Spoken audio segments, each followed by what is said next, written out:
पे चलने वाला हमारे हिंदुस्तान का एक मशहूर एक्टिविस्ट है। उन्होंने काफ़ी प्रयास किया है।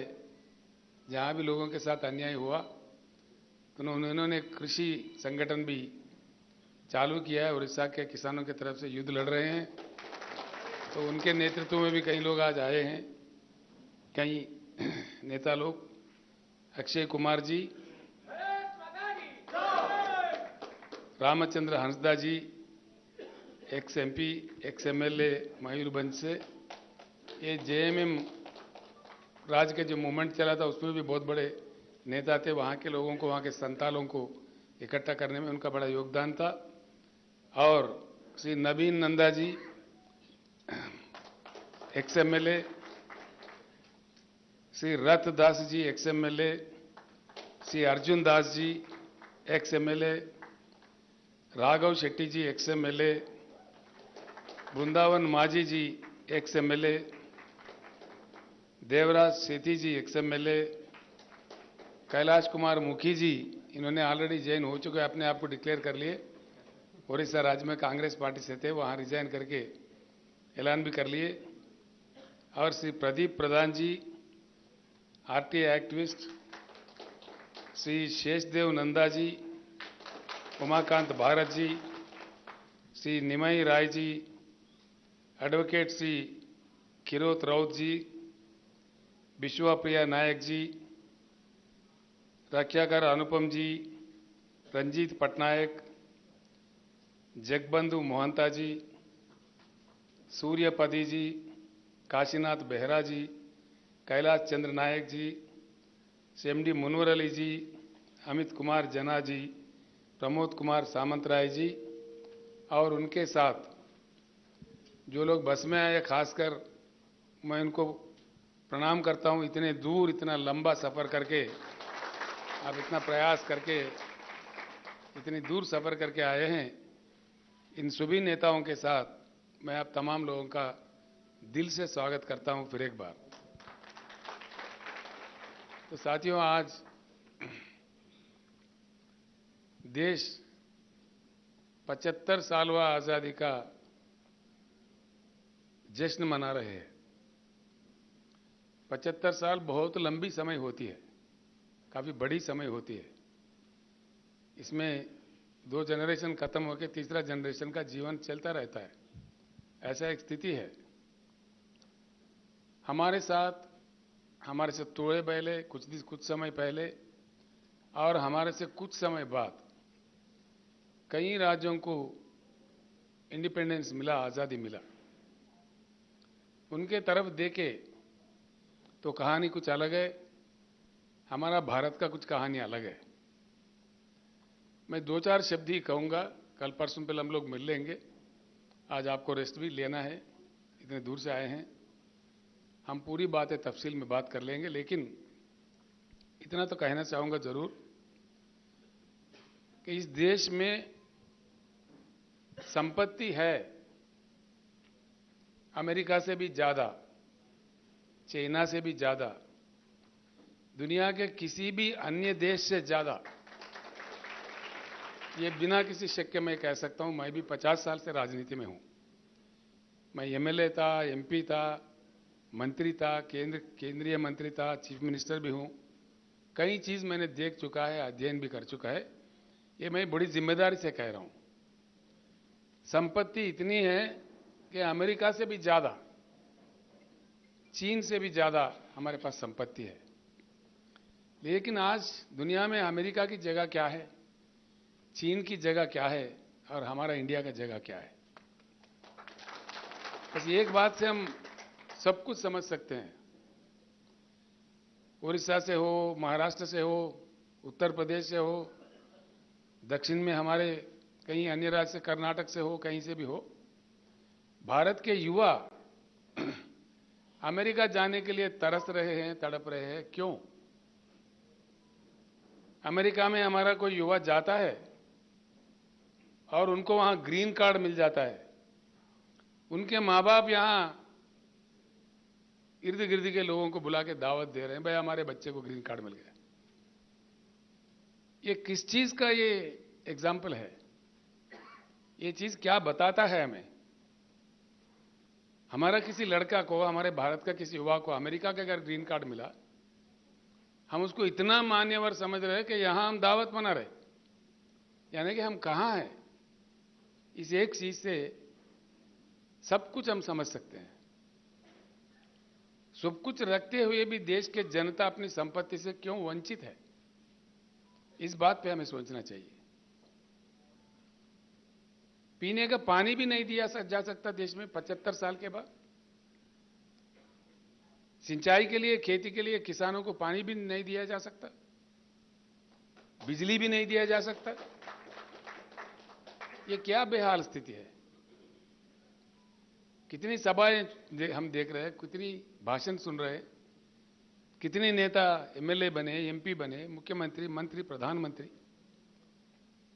कितने सरकारें बदले, कितने रंगों के रंग बिरंगी झंडे भी हमने देखे, लेकिन किसानों का, गरीबों का हालत तो नहीं बदला।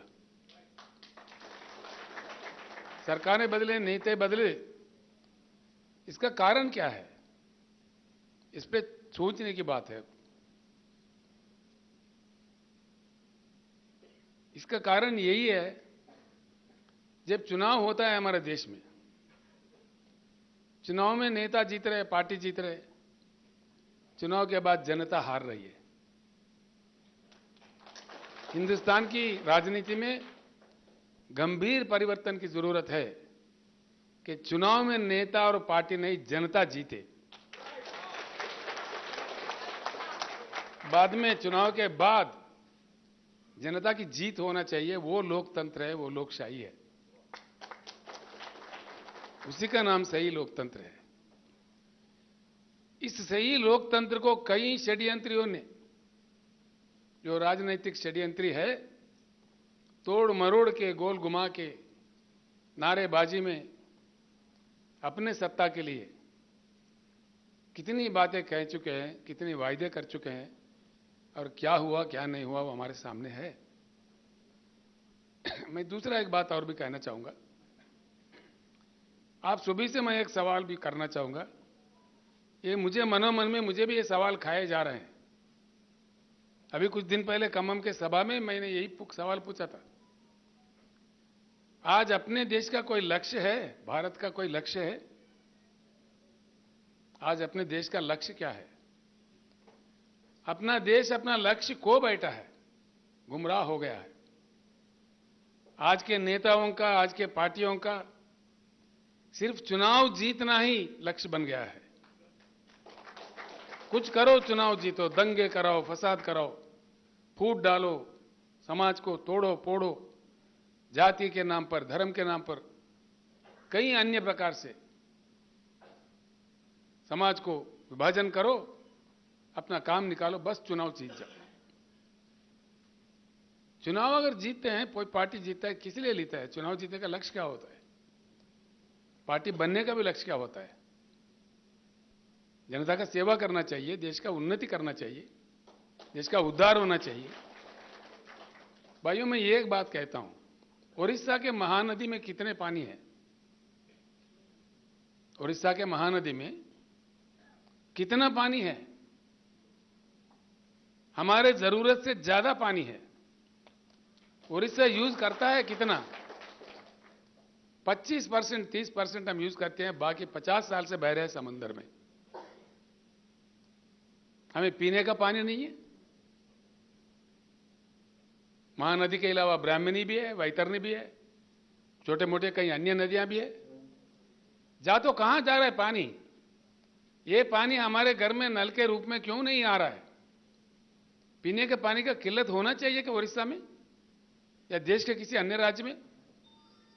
75 साल में आप इतनी लंबी लंबी भाषण देके, लंबी लंबी आश्वासन देके, कम से कम पीने का पानी नहीं देने के लायक नहीं है। ना पानी का पानी मिलता है, ना करंट मिलता है, फिर क्या मिलता है? भाषण मिलता है। बेरोजगार युवा फिर रहे, करोड़ों युवा। किसान आंदोलन करते हैं, क्यों? किसान को 13-13 महीने देश के राजधानी में दिल्ली में आंदोलन करना पड़ता है। ये किसी देश में संभव है? सिर्फ भारत में 13-13 महीने शर्म करने की बात है। आखिरकार हुआ क्या है? 13 महीने किसानों ने आंदोलन किया, उसका नतीजा जीरो। एक भी समाधान नहीं मिला, एक भी समस्या नहीं सुलझा। कम से कम आज तक केंद्र सरकार से एक भी आश्वासन नहीं मिला कि देश के जनता का, देश के किसानों का, देश के गरीबों का इतना मजाक उड़ाया जा सकता है। ये मजाक नहीं है तो क्या है? ये तो खिलवाड़ है जनता के साथ, किसान के साथ। ये सारे चीज बंद होना चाहिए। इसीलिए मैंने नारा दिया है, अब की बार किसान सरकार।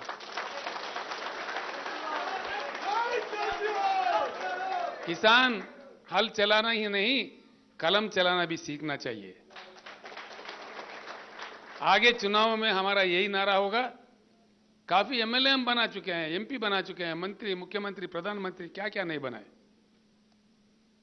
अब हमको ही, किसानों को ही एमएलए बनना है, एमएलए चुनना है और देश का कलमदान संभालना है। चलो तब हम देखते हैं कैसा पानी समंदर से नहीं जाते हुए भूभाग में कैसा नहीं आता, पीने का पानी भरपूर, पेट भर पानी कैसा नहीं आता। मैं एक मिसाल देता हूं भाइयों, आप लोगों को, बहनों। 8 साल पहले तेलंगाना में भी बड़ी किल्लत थी, बिजली का भी, पीने का पानी का भी, सिंचाई का पानी का भी। हर चीज के लिए हम भी यहां तरसते थे। जो मन से काम किए, आज यहां पूरा समाधान मिल गया। तेलंगाना के हर घर में, वो आदिवासी हो, बंजारा हो या बंजारा हिल के अमीर हो, सभी को एक ही तरह का पानी हर घर में नल के साथ, पूरे घर में, तेलंगाना के 100 के 100% घर में शुद्ध पानी, पोर्टेबल वाटर मिलता है। अगर ये बात तेलंगाना संभव में है, तेलंगाना में संभव हुआ है, बाकी पूरे देश में क्यों संभव नहीं है? अगर ये यहां हो सकता है तो उड़ीसा में क्यों नहीं होगा, राजस्थान में क्यों नहीं होगा, मध्य प्रदेश में क्यों नहीं होगा, देश के किसी अन्य जगह क्यों नहीं होगा? ये धन की बात नहीं है। अब देखिए, महाराष्ट्र राज्य में सबसे ज्यादा आत्महत्याएं किसान कर रहे हैं आज के समय में। अखबारों में पढ़ते हुए शर्म से हमारा सर झुक जाता है। क्या महाराष्ट्र के पास धन की कमी है? तेलंगाना तो महाराष्ट्र से कमजोर है। यहां किसान की आत्महत्या हमने बड़ी प्रयास करके, कृषि क्षेत्र को खड़ा करके, थोड़ी सुधार लाके यहां आत्महत्या हमने बंद किया। यहां से जो माइग्रेशन था, पलायन था लोगों का, 50% लोग पलायन होते थे महबूबनगर जैसे जिले से, सारे वापिस आ गए, सारे ही लोग वापिस आ गए। और आज किसान तेलंगाना का आत्महत्या नहीं कर रहे, बिल्कुल नहीं कर रहे, अपने सर उठा के जी रहे हैं। ये तेलंगाना में संभव है तो महाराष्ट्र में क्यों नहीं, उड़ीसा में क्यों नहीं? ये धन की बात नहीं है, मन की बात है। धन की कमी नहीं है, मन की कमी है। इच्छा शक्ति होना चाहिए, राजनीतिक इच्छा शक्ति होना चाहिए, पॉलिटिकल कमिटमेंट होना चाहिए। इसीलिए भाइयों मैं कह रहा हूं कि चुनाव में जनता जीतने की प्रक्रिया शुरू करेगा, वो परिवर्तन लाएगा भारत राष्ट्र समिति पार्टी। उस परिवर्तन के लिए ही देश का परिवर्तन चाहते हुए उच्च गुणवत्ता वाला परिवर्तन, क्वालिटेटिव चेंज लाने का प्रयास शुरू हुआ है और ये प्रस्थान विजय प्राप्त करेगा, मुझे पूर्ण विश्वास है। इसलिए कुछ लोग हमारे मजाक उड़ाएंगे, कोई बात नहीं है। वो मोटे लोग हैं, लंबे लोग हैं, चौड़े लोग हैं, उनके पास पैसे ज्यादा है, षड्यंत्र ज्यादा है, हाँ, तो सब कुछ है। हो सकता है हम गरीब है, लेकिन हमारे साथ न्याय है, उनके साथ वो नहीं है। हम जो मांग कर रहे हैं, न्याय की मांग कर रहे हैं। जब हम इंसान होकर पैदा हुए हैं, इंसानी हक जो होते हैं, जो ह्यूमन राइट होते हैं, ये भीख मांग के लेना नहीं चाहिए, ये तो छीन के लेना चाहिए। इसलिए कि हम इंसान हैं। जब हम इंसान बन बैठे तो इंसानी हक हमको मिलना चाहिए, इसको छीन लेना चाहिए अगर नहीं मिल रहा है। जब घी सीधी उंगली से नहीं निकलता तो टेढ़ा उंगली से निकालना चाहिए। यही काम कर सकता है, कुछ दूसरा काम नहीं कर सकता। हो सकता है कुछ मुश्किल झेलने पड़े, कुछ कठिनाइयों का सामना करना पड़े, कोई बात नहीं, चलते रहेंगे, आगे चल के विजय जरूर मिलेगा। एक ईमानदार सोच से पूर्ण देश का परिवर्तन चाहते हुए मैं एक दो बात करके अपनी बात समाप्त करता हूं। बिजली की कमी नहीं है देश में। स्थापित विद्युत शक्ति देश में 4 लाख मेगावाट से भी ज्यादा है।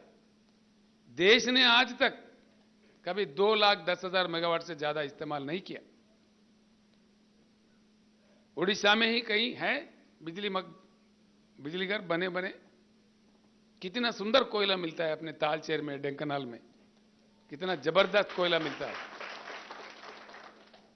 इतना ज्यादा कोयला खदान रखते हुए ओडिशा में बिजली की किल्लत क्यों भैया, समझ में नहीं आता।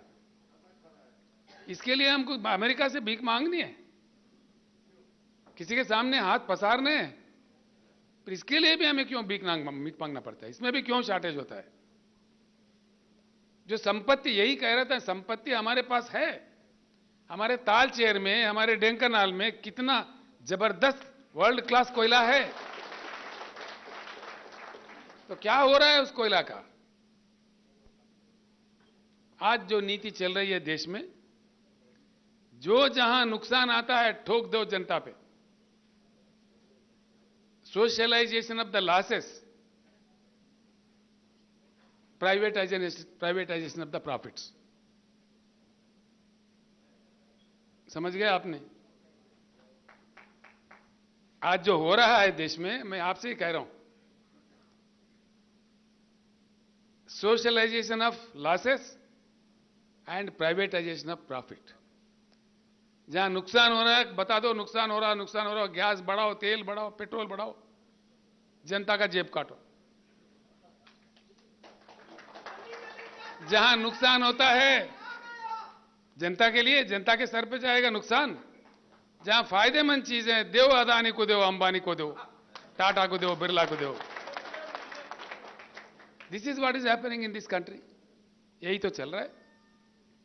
इस विश्व वाले से, इन षड्यंत्रियों से देश को बचाना है, देश को निकालना है। काफी समय हो चुका है। इसी के लिए शुरू हुआ है भारत राष्ट्र समिति। यह अभी चल पड़ा है। कभी कभी मुझे भी आश्चर्य होता है, जिस प्रकार का मुझे टेलीफोन्स आ रहे हैं, जिस प्रकार का रिस्पांस मिल रहा है बहुत राज्यों से। आपने तो कई वरिष्ठ नेता लोग, कई बार जयराम पंगी जी, जो 3-3 बार 4-4 बार एमएलए रह चुके हैं, एमपी भी रह चुके हैं, मंत्री भी रह चुके हैं। गोमांग जी का तो लाजवाब नेता है, उनके बारे में मुझे बताना अच्छा नहीं रहेगा इनके लिए। इतना उड़ीसा में कोई ऐसा आदमी ना हो उनको नहीं जानता। इतने सीनियर नेता, इतना लंबा उनका पॉलिटिकल करियर है और स्पॉटलेस कैरेक्टर है गोमांग जी का। ये मैं जब पंगी साहब से बात कर रहा था, जयराम जी भी इतने बड़े दिल वाले हैं, मैंने पूछा, बात हो रही थी तो जयराम जी बताए, साहब गिरधर साहब इतने अच्छे कैरेक्टर वाले हैं, मैं उनका विरोध करता था, तभी भी दिल्ली जाता तो उन्हीं के घर रुकता था, मैं वहीं रहता था। ये हमारा प्यार है, मतलब इतने महान इनका कैरेक्टर है। अब इतने सारे लोग आए हैं, मुझे बहुत हिम्मत बढ़ी है। 1000 हाथियों का हिम्मत आज मुझे आया है। तो इतने ज्यादा लोग इतनी दूर से, उड़ीसा से इतना कष्ट उठा के आपने हैदराबाद आए, ये हमारे भाग्य है कि आप इतने लोग बीआरएस दफ्तर में कदम रखे हैदराबाद में। ये अच्छी बात है, अच्छी शुरुआत है। जरूर हमको विजय प्राप्त होगा, देश परिवर्तित होगा। आज जो जनता वंचित है अपने संपत्ति से, देश की संपत्ति से, पूर्ण संपत्ति से जनता मिलेगा। किसानों को अपना हक मिलेगा। हर चीज को, हर सेक्शन को हम साथ लेके एक महान भारत, सुहान भारत का निर्माण करने के लिए निकल पड़े हैं। उसका सपना हम देखते हैं। कल फिर हम मुलाकात करेंगे, वहां पे मैं आपसे मिलता हूं। आप कुछ चीजें देखना चाह रहे।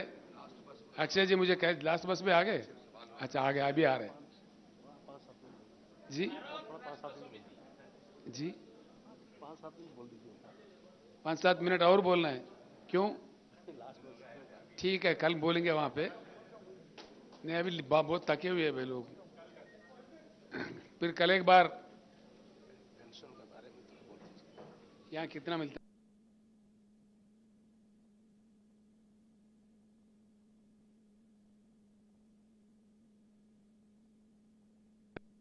देते, आप यहाँ 2000 दे रहे, इसके बारे में कहो बोल रहे?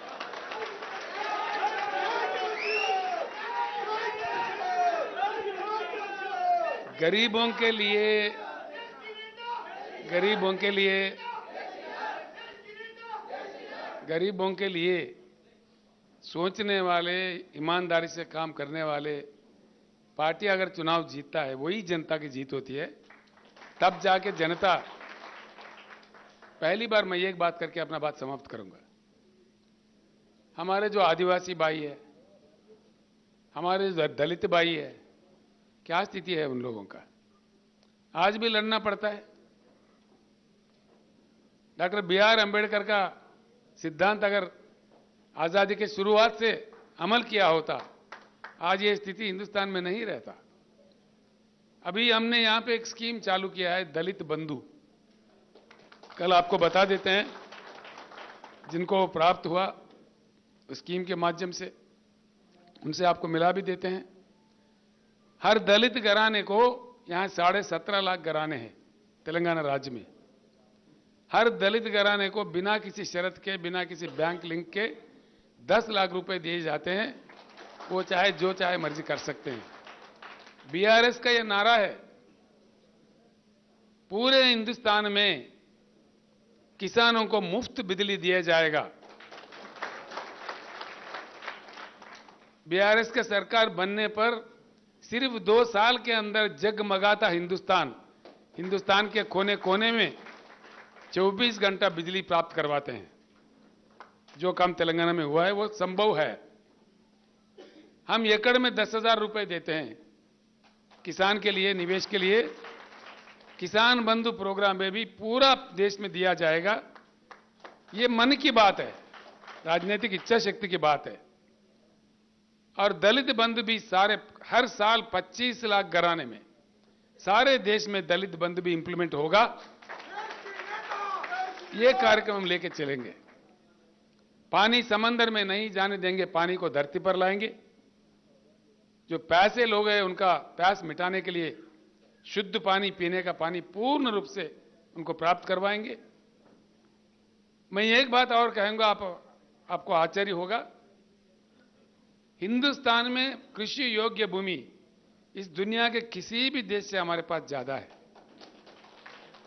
हमारे हिंदुस्तान के जमीन है 83 करोड़ एकड़, 83 करोड़ एकड़।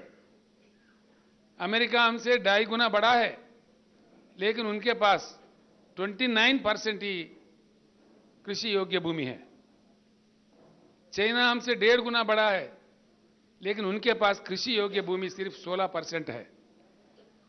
पूरा दुनिया में एक हिंदुस्तान ही ऐसा देश है जिसके पास 50% कृषि योग्य भूमि है।